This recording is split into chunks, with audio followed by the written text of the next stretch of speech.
श्री गुरुवे नमा श्रीपादराजं शरण प्रपदे अध्याय श्री व्याघ्रेश्वर शर्मांचा वृत्तांत श्री महागती श्री महासरस्वती श्री कृष्ण भगवान सर्व चराचरवासी देवीदेवता आणि सकल गुरु परंपरेच्या चरणी नतमस्तक होऊन मी त्या अनंत कोटी ब्रह्मांड नायक श्री दत्तप्रभूंच्या कलियुगातील श्रीपाद श्रीवल्लभ स्वामींच्या अवतार लीलांचे वर्णन करण्याचा संकल्प केला आहे. अनसूया अत्रिनंदन भगवान श्री दत्तात्रेय यांनी आंध्र प्रदेशातील पीठिकापुरम या गावी श्रीपाद श्रीवल्लभ ह्या नावाने अवतार घेतला. त्यांच्या दिव्य चरित्राचे वर्णन यथायोग्य करणे अनेक पंडितांना विद्वानांना सुद्धा जमले नाही. ते करण्याचे मी धाडस करीत आहे. ते केवळ आपणासारख्या थोर विद्वान श्रोत्यांच्या आशीर्वादामुळेच. मी शंकर भट्ट, देशस्थ कानवटकी स्मार्त ब्राह्मण. माझा जन्म भारद्वाज गोत्रात झाला. मी श्रीकृष्ण दर्शनासाठी उडपी तीर्थस्थानी गेलो असताना तेथील नयनमोहक मोरमुकुटधारी कृष्णाने मला मंत्रमुग्ध केले. त्याने मला कन्याकुमारीस जाऊन कन्यका परमेश्वरीचे दर्शन घेण्याची आज्ञा केली. त्याप्रमाणे मी कन्याकुमारीस जाऊन त्रिवेणी सागरात स्नान करून श्रीकन्यका देवीचे दर्शन घेतले. मंदिरातील पुजारी मोठ्या भक्तिभावाने देवीची पूजा करीत होता. मी आणलेले लाल फूल त्याने मोठ्या श्रद्धेने देवीस अर्पण केले. देवी अंबा माझ्याकडे मोठ्या स्नेहपूर्ण नजरेने पाहत असल्याचे जाणवले.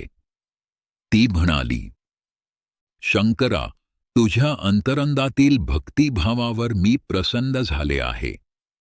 तू कुरोपूर क्षेत्रास जा आणि श्रीपाद श्रीवल्लभ स्वामींचे दर्शन घे. त्यांच्या दर्शनाने मनाला अंतरात्म्याला जो आनंदाचा अनुभव येतो तो अवर्णनीय असतो. अंबामातेचा आशीर्वाद घेऊन मी प्रवास आरंभ केला आणि थोड्याच अंतरावर असलेल्या मरुत्वमलई या गावी येऊन पोहोचलो.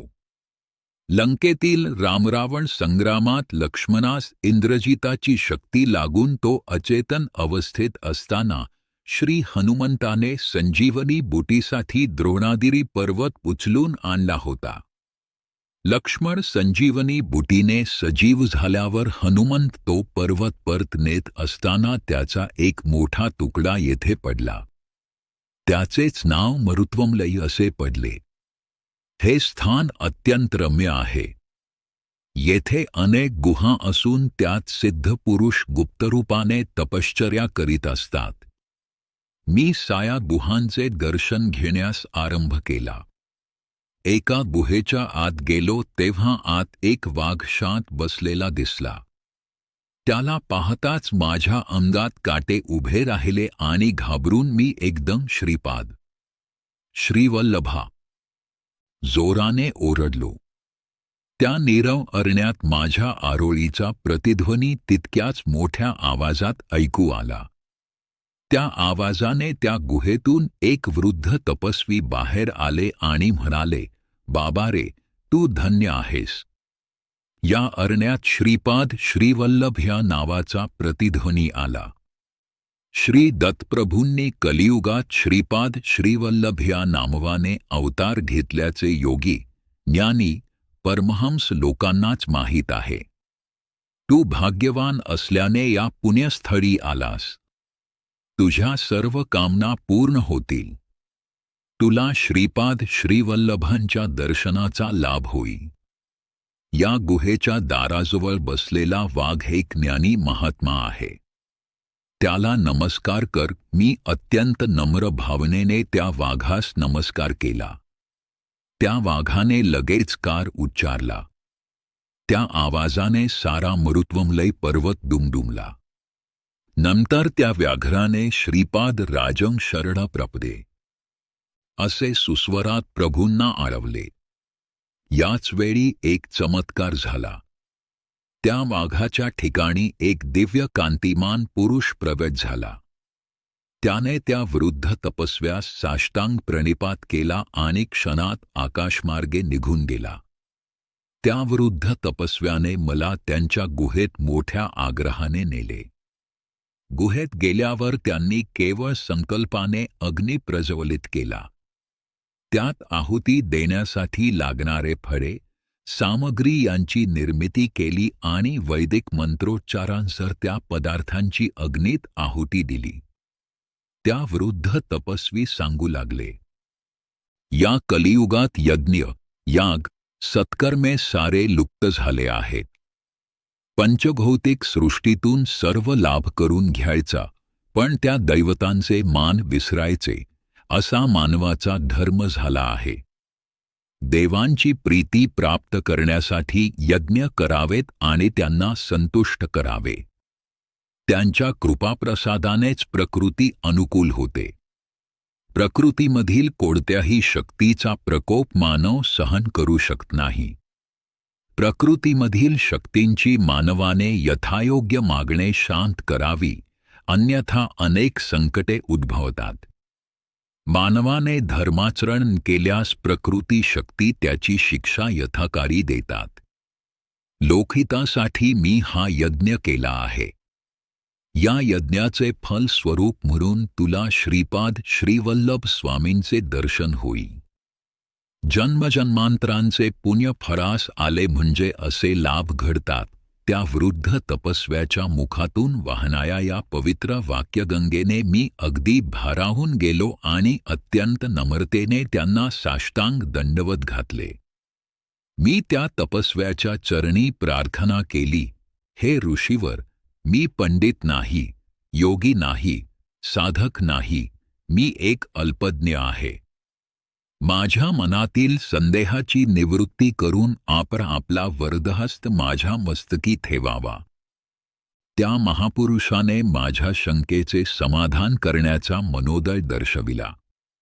मी म्हटले, हे सिद्ध मुनिवर्य, मी कन्यका देवीचे दर्शन घेताना देवीने सांगितले होते की कुर्वपुरी जाऊन श्रीपाद श्रीवल्लभ स्वामींचे दर्शन घ्यावे. मी तिथे जाण्यासाठी निघालो असताना मागवत आपले व व्याघ्ररूपी महात्म्याचे दर्शन झाले. ते कोण होते? तसेच दत्तप्रभू म्हणजे कोण? या विषयात कृपया सविस्तर सांगावे. तेव्हा त्या वृद्ध तपस्व्याने सांगण्यास सुरुवात केली. या आंध्र प्रदेशातील गोदावरी मंडलातील अगस्त्य मुनींची तपोभूमी अशा नावाने प्रसिद्ध असलेल्या अत्रेयपूर ग्रामात एक कश्यप गोत्रीय ब्राह्मण कुटुंब वास्तव्य करीत होते. त्यांना परमेश्वराच्या कृपेने एका पुत्राचा लाभ झाला. ब्राह्मण अत्यंत विद्वान, आचारसंपन्न होता, परंतु पुत्र मात्र मंदबुद्धी होता. आईवडिलांनी त्याचे नाव व्याघ्रेश्वर ठेवले. व्याघ्रेश्वर मोठा होऊ लागला, पण त्याच्या बुद्धीची वाढ मात्र होत नव्हती. पित्याने त्याला शिकवण्याचे खूप प्रयत्न केले, परंतु त्यास संध्यावंदन सुद्धा करता येत नसे. एवढ्या विद्वान ब्राह्मणाचा पुत्र असा अज्ञानी, ही गावक्यांची सारखी टोचणी त्याला अत्यंत दुःखदायक वाटे.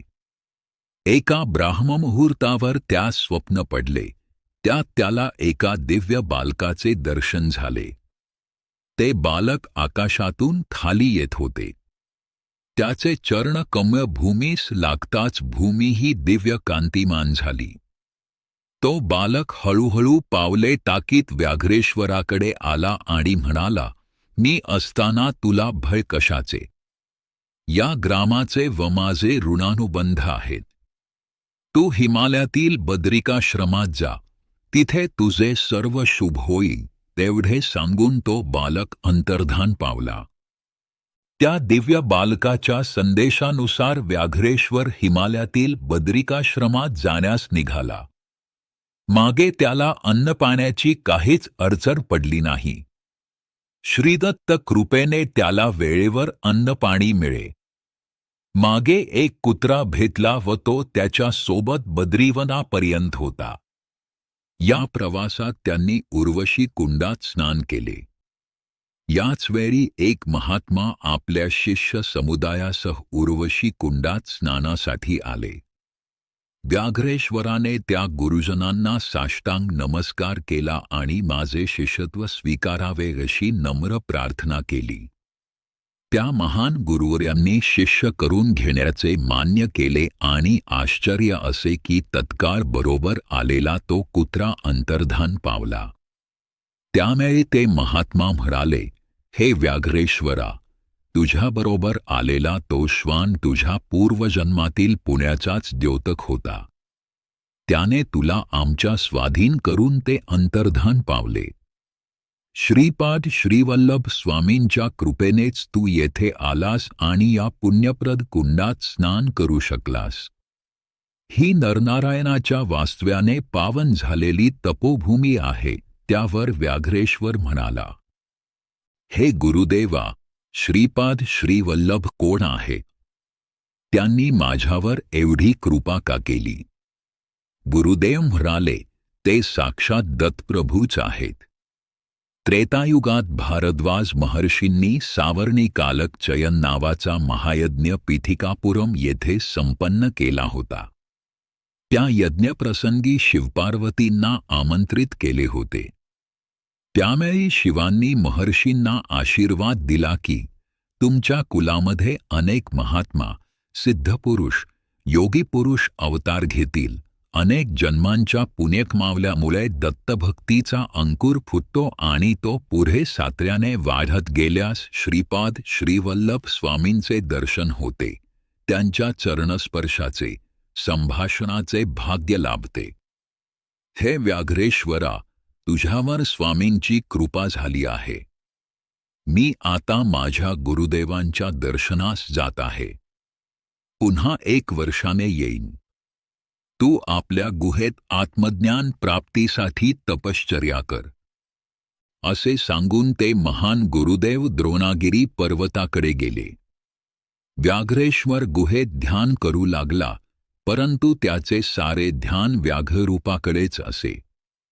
याचा असा परिणाम झाला की त्याला इच्छित असलेले वाघाचे रूप प्राप्त झाले. 1 वर्षाचा काळ लोटला. गुरुदेव यात्रा करून परत आले. त्यांनी सर्व गुहा बंद केलेल्या पाहिल्या. प्रत्येक शिष्याच्या 1 वर्षात झालेल्या प्रगतीचा ते आढावा घेत होते. एका गुहेच्या आत गेले. तिथे त्यांना एक वाघ ध्यानस्थ बसलेला दिसला. त्यांना अत्यंत आश्चर्य वाटले. त्यांनी अंतर्ज्ञानाने ओळखले की तो वाघ दुसरा कोणी नसून व्याघ्रेश्वरच आहे. व्याघ्ररूपाचेच सतध्यान केल्याने त्याला व्याघ्ररूप प्राप्त झाले, हे त्यांनी जाणले. त्यांनी त्याला आशीर्वाद देऊन ओंकाराचा मंत्र शिकवला आणि श्रीपाद राजन शरण प्रपदे हा मंत्र जपण्यास सांगितला. गुरुआज्ञेनुसार व्याघ्रेश्वर त्या रूपातच मंत्राचा जप करू लागला.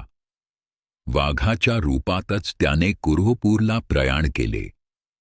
यथाकाळी तो कुरुपूर ग्रामाजवळ येऊन पोहोचला. मध्ये कृष्णा नदी वाहत होती. तो अलीकडील तीरावर बसून श्रीपाद राजन शरण प्रपदे या मंत्राचा जप करू लागला. श्रीपाद श्रीवल्लभ कुरुपूर ग्रामात आपल्या शिष्यांसह बसले होते. ते एकदम उठले आणि म्हणाले, माझा परमभक्त मला हाक मारतो आहे, असे म्हणून नदीच्या पैलतीरास येण्यास निघाले. ते पाण्यातून चालताना त्यांच्या पदकमलांची छाप पाण्यावर उमटत होती आणि ती फारच सुंदर दिसत होती. स्वामी पैलतीरावर पोहोचल्यावर व्याघ्रेश्वराने त्यांच्या दिव्य चरणांवर आपले मस्तक ठेवून अत्यंत भक्तिभावाने नमस्कार केला. स्वामींनी अत्यंत आनंदाने त्या वाघाचे मस्तक कुरवाळले आणि त्यावर स्वार होऊन पाण्यातून ते कुरुपूरला पोहोचले. वाघावर बसून आलेले पाहून सगळ्यांना आश्चर्य वाटले. वाघावरून उतरताच त्या वाघाच्या शरीरातून एक दिव्य पुरुष बाहेर आला. त्याने आपल्या देहाचे व्याघ्रकवच, वाघाचे कातडे स्वामींनी आसन म्हणून स्वीकारावे अशी विनंती केली. तो श्रींच्या चरणी अत्यंत भक्तिभावाने नतमस्तक झाला.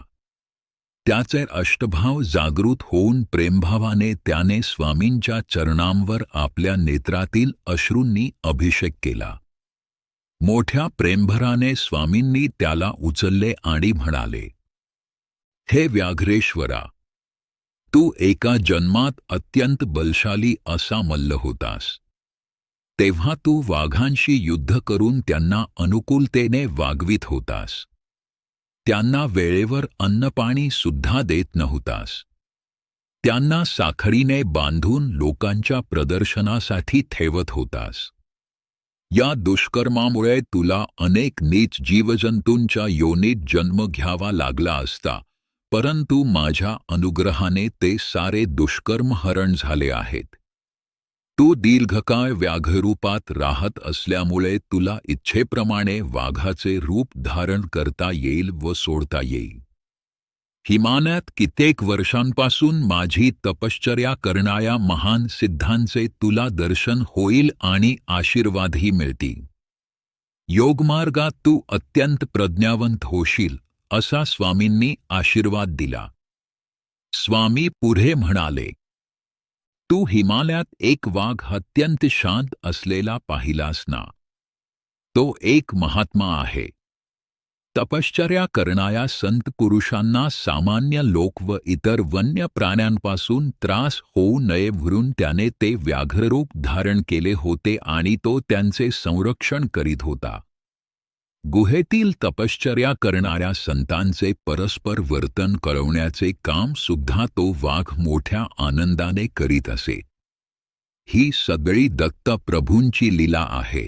श्रीपाद श्रीवल्लभांचा जय जयकार असो. अध्याय 1 समाप्त हो. ओम ओम